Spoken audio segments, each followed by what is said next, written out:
सुस्वागत पिलाने आज हम सप्तम श्रेणी विज्ञान अम्ल क्षारक लवण विषय पढ़िया गत कालांश आम पढ़ी अम्ल क्षारक लवण विषय किसी पढ़ी कौन सब पढ़ी अम्ल शब्द आम एसिडस रु आसी जार अर्थ है खट्टा गोटे लाटिन शब्द नुह कि सूचक कौन अम्लीय कि क्षारीय गुण को जानापी केतक विशेष पदार्थ व्यवहृत हुए सूचक कहते।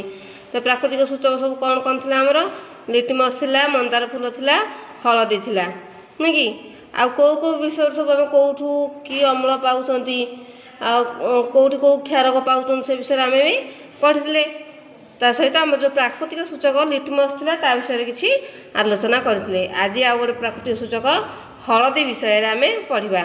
ओके, हलदी को एक प्राकृतिक सूचक भाव में व्यवहार करा जाए। क्षारीय द्रवण में मिसिले यार रंग बदली नाली नाली हो जाए। हलदीटा जब क्षार मान कौन साबुन गुंड कि जेकोसी साबुन सोढ़ा चून पानी सब जिनस हलदी की मिसई दवा तार जो हलदी कलरटा चेंज कौन हो रेड कलर नाली कलर होगा। एक बड़ चामच अम्ल मिसले कि हम नहीं क्षारक मिसले कौन हम नाली कलर होती अम्ल सहित मिसेबा तार रंग कौन परिवर्तन हम नहीं। गोटे परीक्षा नवा एक बड़ चामच हलदी गुंडे अल्प पानी मिसई बहलिया द्रवण प्रस्तुत कर ब्लटिंग कागज रे द्रवण को पकाई सुखे दिए। गोटे कागज में ब्लटिंग कागज ना गोटे जेकोसी कागज हलदी पकईकी द्रवणटा को कागज लिपिदेवा देखिए सुखेदेवा है हलदिया रंग हो। हलदी रंग कागज उपर गोटे टोपा साबुन पानी पकाओ देख कौन हम जदि एमती कौन कर पकईदे हलदी कागज हलदी गोड़े रखी थी सुखेदेले टोपे पकईद कौन साबुन गुंड पकईद से गोटे क्षारक पकईदेले देख से घंटा सब कौन नाली कलर हो गोटे द्रवणर नाम लेंबू रस। लेंबू रस यदि हलदी द्रवण परिवर्तन हम कि हम ना। कमला रस हम ना भिनेगार हम नहीं चून पानी परिवर्तन हो चीनी पानी हम ना लुण पानी हम नहीं खाଇବା सोडा पानी हो लुगा धुआ सोडा पानी कौन कलर हम नाली कलर हो। जेहेतु खाଇବା सोडा लुगा धुआ पानी चून पानी ए सब क्षार हो क्षार अंश थी गुड़िक क्षारक हो यार रंग परिवर्तन होगी नाली कलर हो बुझेगा। अम्लर कौन परिवर्तन हम नहीं। यहीपरि विभिन्न आकार हलदी कागज तैयारी करी तापर साबुन पानी तुला लुगा काठी द्वारा विभिन्न चित्र अंकन आम कर। आम सांग जन्मदिन में सुंदर अभिनंदन पत्र करी आम सांग को गिफ्ट उपहार हिसाब से आम दे पार बुझेगा। गोटे से ब्लटिंग पेपर हलदी को गोलैदेवा तापर सुखेदेवा दे जेकोसी सोढ़ा पानी आणिकी गोटे तुली रे विभिन्न प्रकार फूल आंकिकी आम सांग मानक दे पार बुझेगा। पिलाने आउ गोटे प्राकृतिक सूचक आसूँ मंदार फूल। मंदार फूल पाखुड़ा को प्रस्तुत द्रवण को एक सूचक भाव व्यवहार करा जाए। मंदार फूल पाखुड़ा प्रस्तुत जो मंदार फूल जो पखुड़ा पखुड़ा होता पाखुड़ा को खोलीदे से गुंड जेकोसी उपर बाटिक गुंड करदे गोटे कौन करवा तो प्रस्तुत जो द्रवण प्रस्तुत करवा यहाँ सूचक भाव में गोटे प्राकृतिक सूचक भाव में व्यवहार करा जाए। यही सूचक अम्लीय द्रवण सह मिसिले डार्क पिंक बा गाढ़ पाटल रंग एवं क्षारीय द्रवण सह मिसिले सबुज रंगर हो। मंदार फूल पाखुड़ा को दलिकी द्रवण प्रस्तुत करदे किसी पानी मिसेकी द्रवण प्रस्तुत करवा से जो द्रवणटा को जदि आम कौन कर लेंबू रस अम्ल जिनस मिसेले तार रंग परिवर्तन हो कौन हम पाटल गाढ़ पाटल रंग हम। आदि क्षारीय सोडा पानी कि चून पानी जेकोसी क्षारीय जिनस मिसेले तार रंग परिवर्तन हो कौन हम सबुज रंग हो।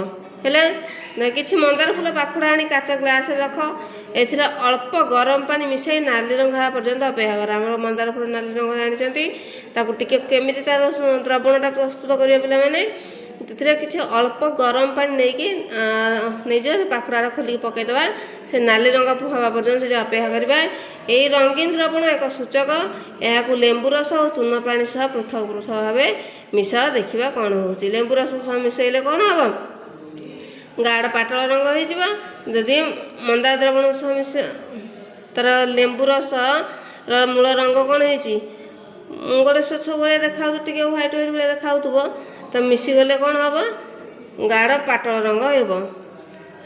ସାମ୍ପୋଟା ଗୋଟେ କ୍ଷାରୀୟ ଜିନିଷ। ସାମ୍ପୋ ପାଣି ଆମେ ଦେଖାଯାଉଥିବା ଧର ଯେକୌଣସି ସାମ୍ପୋ ମିଶାଇଥିବା ନୀଳ ରଙ୍ଗ କି କେଉଁ ଦେଖାଯାଉଥିବ, ତାକୁ ଯଦି ମିଶାଇଦେବା କ'ଣ ମିଶାଇଦେବା ସେ ଯେଉଁ ମନ୍ଦାର ଫୁଲର ସୂଚକ ଯେଉଁ ମିଶାଇଦେବା ତାକୁ କ୍ଷାର ସହ ମିଶିଲେ କ'ଣ ହେବ ସବୁଜ ରଙ୍ଗର ହେଇଯିବ। ହେଲା ପିଲାମାନେ, এই ସାରଣଟା ସେମିତି ଆଉ ସବୁ ପରୀକ୍ଷା କରି ଭିନେଗାର, ସୋଡ଼ା ପାଣି, ଚିନି ପାଣି, ଲୁଣ ପାଣି ଏଗୁଡ଼ାକ କ'ଣ ଚିନି ପାଣି ଲୁଣ ପାଣି ନା ଅମ୍ଳ ନୁହେଁ କି କ୍ଷାର ନୁହେଁ, ଏହାର କୌଣସି ପରିବର୍ତ୍ତନ ହେବ ନାହିଁ। ଏଥିରେ ଆମର এই ସାରଣଟା ପିଲାମାନେ କରିଥିବା ହେଲା। ଏଇଠି ଦେଇଛି ମନ୍ଦାର ଫୁଲ, ଏଥିରେ ପ୍ରସ୍ତୁତ ଦ୍ରବଣ ଅମ୍ଳୀୟ ଓ କ୍ଷାରିକ ପଦାର୍ଥ ସହ ପ୍ରତିକ୍ରିୟା ଦେଇଛି ହେଲା। ଏଇଟା ହେଲା ସୂଚକ। ମନ୍ଦାର ଫୁଲ ଦ୍ୱାରା ଯେଉଁ ଦ୍ରବଣଟା ପ୍ରସ୍ତୁତ କରାହେଉଛି ଏଇଭଳିଆ କଲର୍ ଦେଖାହେଉଛି। ହେଲେ ତାକୁ ଯଦି ଅମ୍ଳରେ ମିଶାଇବା ଗାଢ଼ ପାଟଳ ରଙ୍ଗ ଦେଖାଯିବ, ଆଉ ଯଦି କ୍ଷାରରେ ମିଶାଇବା ସବୁଜ ରଙ୍ଗର ଦେଖାଯିବ। ବୁଝିହେଲା ପିଲାମାନେ, ଗୋଟେ ବହୁତ ବଡ଼ ଜାଣିବା କଥା, ବର୍ଷା ଜଳରେ ଅତ୍ୟଧିକ ଅମ୍ଳ ଥିଲେ ଏହାକୁ ଅମ୍ଳ ବର୍ଷା ବା ଏସିଡ୍ ରେନ୍ କୁହାଯାଏ। ଏହି ଅମ୍ଳ ସବୁ ଆସେ କେଉଁଠୁ? ଯେଉଁ ଅମ୍ଳ ବର୍ଷା ହୁଏ ବେଳେବେଳେ ସେସବୁ ଅମ୍ଳ ଆସେ କେଉଁଠୁ? ବାୟୁମଣ୍ଡଳରେ ଥିବା ପ୍ରଦୂଷକ ଅଙ୍ଗାରକାମ୍ଳ, ସଲଫର ଡାଇଅକ୍ସାଇଡ୍ ଓ ନାଇଟ୍ରୋଜେନ୍ ଡାଇଅକ୍ସାଇଡ୍ ବର୍ଷା ଜଳରେ ଦ୍ରବୀଭୂତ ହୋଇ ଯଥାକ୍ରମେ କାର୍ବୋନିକ ଅମ୍ଳ, ଗନ୍ଧକାମ୍ଳ ଓ ନାଇଟ୍ରିକ୍ ଅମ୍ଳରେ ପରିଣତ ହୁଏ। ଏହିସବୁ ଅମ୍ଳ ମିଶା ବର୍ଷା ଜଳ କୋଠା, ବାଡ଼ି, ଗଛଲତା, ପ୍ରାଚୀନ କୀର୍ତ୍ତି ଏପରି ତାଜମହଲ ମଧ୍ୟ କ୍ଷତି ସାଧନ କରିଥାଏ। ଯେହେତୁ ଏଗୁଡ଼ାକ ଅମ୍ଳ ଗୁଡ଼ା, ତେଣୁ କ'ଣ ଏଇଟା ହେଉଛି ଯେକୌଣସି ଜିନିଷ ଉପରେ ପଡ଼ିବ ତାହାର କ୍ଷତି କରିଥାଏ। ବୁଝିହେଲା? ଆମ ଶରୀର ଏଠି ପିଲାମାନେ ଜାଣିପାରୁଥିବ, ଏଠି ଅଙ୍ଗାରକାମ୍ଳଟା ପରିବର୍ତ୍ତନ ହେଉଛି କାହା ସହିତ? କାର୍ବୋନିକ ଅମ୍ଳ ହେଇଯାଉଛି, ସଲଫରଟା ଗନ୍ଧକାମ୍ଳ ହେଇଯାଉଛି, ସଲଫର ଡାଇଅକ୍ସାଇଡ଼୍ଟା ଗନ୍ଧକାମ୍ଳ ଓ ନାଇଟ୍ରୋଜେନ୍ ଡାଇଅକ୍ସାଇଡ଼୍ଟା ନାଇଟ୍ରିକ୍ ଅମ୍ଳରେ ପରିଣତ ହୋଇଥାଏ। ଏଇଟା ପଡ଼ିବ ପରୀକ୍ଷାରେ କେଉଁ ଅମ୍ଳଟା କେଉଁ ଅମ୍ଳରେ ପରିଣତ ହେଉଛି, କେଉଁଟା କେଉଁ ଜିନିଷରେ ପରିଣତ ହେଉଛି, ଏଟାକୁ ଡ୍ୟାସ୍ ପୂରଣ ବି ଆମର ଆସିପାରିବ, ତାକୁ ମନେ ରଖିଥିବା। ଆମ ଶରୀରରେ କୋଷରେ ଏକ ଅମ୍ଳ ଅଛି। ଆମ ଶରୀର ଭିତରେ ଯେଉଁ ହଜାର ହଜାର କୋଷ ଅଛି ସେ କୋଷରେ ମଧ୍ୟ ଏକ ଅମ୍ଳ ଅଛି ଯାହାର ନାମ ଡିଅକ୍ସି ନ୍ୟୁକ୍ଲିକ୍ ଅମ୍ଳ DNA। ଏହା ଆମ ଶରୀରର ଆକୃତି, ଉଚ୍ଚତା, ଆଖିର ରଙ୍ଗ ପ୍ରଭୃତିକୁ ନିୟନ୍ତ୍ରଣ କରେ। ଆମେ ଯେଉଁ ଦେଖିପାରୁଛନ୍ତି ବିଭିନ୍ନ ପ୍ରକାର ରଙ୍ଗ, ଆମର ଆକୃତି, ଆମର ଉଚ୍ଚତା, ଏସବୁ କ'ଣ ଏହି ଅମ୍ଳ DNA ନିୟନ୍ତ୍ରିତ କରୁଛି। ଶରୀର କୋଷ ଗଠନରେ ଆବଶ୍ୟକ ପୁଷ୍ଟିସାର ଆମିନୋ ଅମ୍ଳ ଏବଂ ସ୍ନେହସାର ଥିବା ସ୍ନେହାମ୍ଳ ମଧ୍ୟ ରହିଛି। ଶରୀରର ଯେଉଁ କୋଷ ଗଠନ ହେଉଛି ତାକୁ ଆମର ଯେଉଁ ପୁଷ୍ଟିସାର ଅଛି, ପୁଷ୍ଟିସାରରୁ ଆମିନୋ ଅମ୍ଳ, ସ୍ନେହସାରରୁ ସ୍ନେହ ଆମ୍ଳ ମଧ୍ୟ ରହିଛି। ତ ପିଲାମାନେ ଜାଣିହେଲା, ଇଏ ବି ଗୋଟେ କ୍ୱେଶ୍ଚନ୍ ଆମର ଆସିବ। ଶରୀରର କୋଷ ଗଠନ ହେଉଛି ପୁଷ୍ଟିସାରରେ କେଉଁ ଅମ୍ଳ ରହିଛି, ଆଉ ସ୍ନେହସାରରେ ଡ୍ୟାସ୍ ଅମ୍ଳ ରହିଛି। ସ୍ନେହସାରରେ ସ୍ନେହାମ୍ଳ, ପୁଷ୍ଟିସାରରେ ଆମିନୋ ଅମ୍ଳ। ଓକେ। ବିଭିନ୍ନ ଅମ୍ଳ ଓ କ୍ଷାର ବ୍ୟବହାର ସମୟରେ ଅଧିକ ସତର୍କତା ରହିବା ଆବଶ୍ୟକ। କାହିଁକି?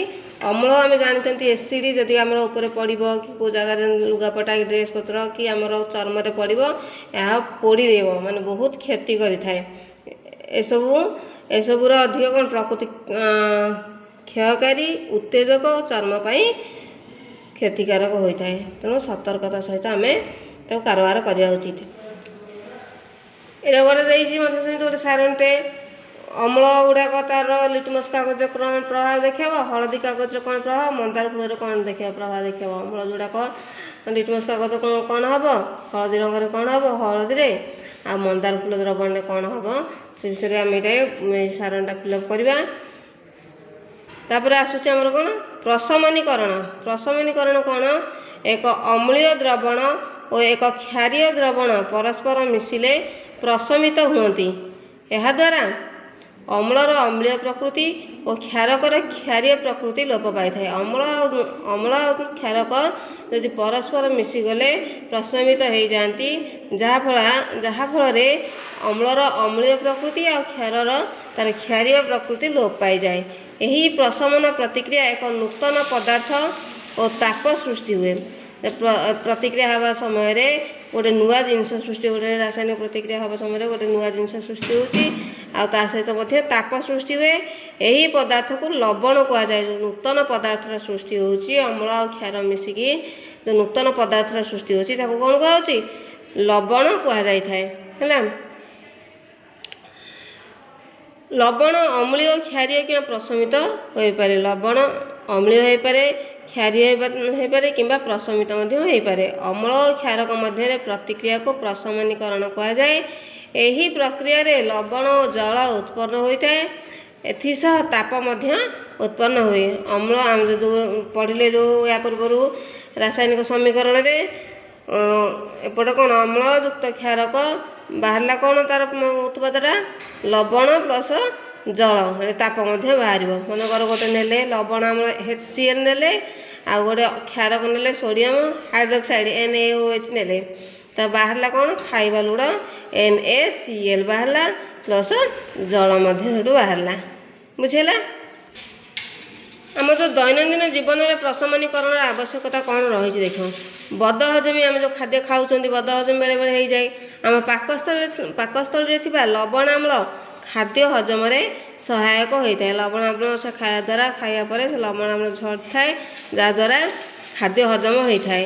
ଏହି ଅମ୍ଳ ଯଦି ଅଧିକ ମାତ୍ରାରେ କ୍ଷରିତ ହେଲେ ଖାଦ୍ୟ ବଦହଜମ ହୋଇ ବହୁ କଷ୍ଟଦାୟକ ହୋଇଥାଏ, ଯାହାଦ୍ୱାରା ପ୍ରତି ଅମ୍ଳ ବା ଆଣ୍ଟାସିଡ଼ ଖାଇ ଏହାକୁ ପ୍ରଶମିତ କରାଯାଇଥାଏ। ପିମ୍ପୁଡ଼ି କାମୁଡ଼ା, ପିମ୍ପୁଡ଼ିଟିଏ କାମୁଡ଼ିଲେ ଆମ ଚର୍ମରେ ଫର୍ମିକ ଅମ୍ଳ, ପିମ୍ପୁଡ଼ି କାମୁଡ଼ିଲେ ଶୁଣ୍ଢରେ କ'ଣ ଥାଏ? ଫର୍ମିକ ଅମ୍ଳ ଥାଏ, ଆମେ ପଢ଼ିଛନ୍ତି। ତ ଆମ ଚର୍ମରେ ଫର୍ମିକ ଅମ୍ଳ ପରି ଅମ୍ଳୀୟ ପଦାର୍ଥ ଆସି ଆମକୁ ପୀଡ଼ା ପ୍ରଦାନ କରେ। କଷ୍ଟ ହୁଏ ନା ହୁଏ ନାହିଁ ପିମ୍ପୁଡ଼ି ଜନ୍ଦା କାମୁଡ଼ିଲେ? ଏହା ଉପରେ ଖାଇବା ସୋଡ଼ା କିମ୍ବା କାଲାମିନ୍ ଦ୍ରବଣ ଘଷିଦେଲେ ପ୍ରଶମିତ ହୋଇଥାଏ। ଶିଳ୍ପ ଆବର୍ଜନା, ଶିଳ୍ପ ଆବର୍ଜନା ଜଳରେ ମିଶିଲେ ଏହାଦ୍ୱାରା ଅମ୍ଳ, ଏଥିରେ ଯେଉଁ ଶିଳ୍ପ କଳକାରଖାନାର ଯେଉଁ ଅମ୍ଳ ବାହାରେ, ଯେଉଁ ଅଳିଆ ଆବର୍ଜନା ବାହାରେ କେମିକାଲ୍ସ ସବୁ ବାହାରୁଥିବ, ସେଇଟା ଅମ୍ଳ ଗୁଡ଼ାକ। ଏଥିରେ ଯେଉଁ ଅମ୍ଳ ଜଳକୁ ପ୍ରଦୂଷିତ କରେ। ମାଛ ଓ ଅନ୍ୟାନ୍ୟ ଜୀବମାନଙ୍କ ପାଇଁ ଏହା ବହୁତ କ୍ଷତିକାରକ ହୋଇଥାଏ। ତେଣୁ ପ୍ରଥମେ କ୍ଷାରକ ପ୍ରୟୋଗ କରି କାରଖାନାକୁ ନିର୍ଗତ ଜଳକୁ ପ୍ରଶମିତ କରାଯାଏ। ତାପରେ ଯାଇକି ଯେକୌଣସି ପାଣି ଜାଗାକୁ, ନଈ, ନାଳ, ପୋଖରୀ ବା ସମୁଦ୍ର ଯେଉଁଠିକି ଛଡ଼ାଯାଏ, ଯାହାଫଳରେ ମାଛ ଓ ଅନ୍ୟାନ୍ୟ ଜୀବମାନଙ୍କର ଶରୀର କିଛି କୌଣସି କ୍ଷତି ହୋଇନଥାଏ। ହେଲା, ସେଇଭଳିଆ ଅମ୍ଳ କେମିତି ଆମ ଦେହରେ ଚାଲିଗଲେ କି ଯେକୌଣସି ଜିନିଷ ହେଲେ ତାକୁ କେମିତି ପ୍ରଶମନୀକରଣ କରାଯାଉଛି ସେ ବିଷୟରେ ଆମେ 3ଟା ଉଦାହରଣ ଜାଣିଲେ। ଏତିକିରେ ପିଲାମାନେ ଆମର ଯେଉଁ ବିଷୟ ଆମର ସରିଯାଇଛି।